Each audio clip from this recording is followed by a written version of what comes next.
DJ हरे राम राजा।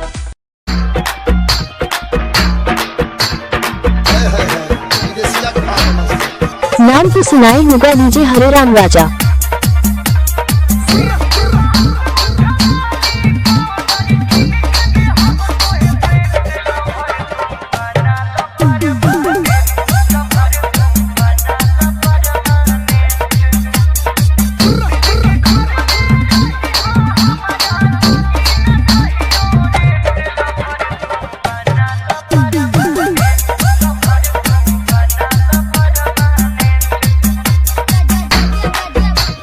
इलाका किसी का भी हो, धमाका डीजे हरे राम राजा का ही होगा।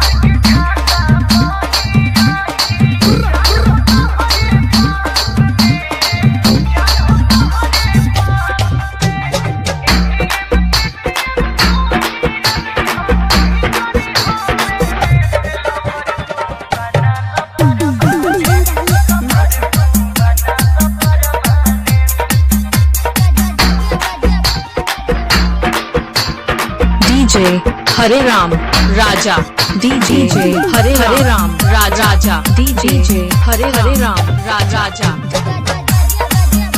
गनोरा तरवारा बिरोल, गनोरा तरवारा बिरोल।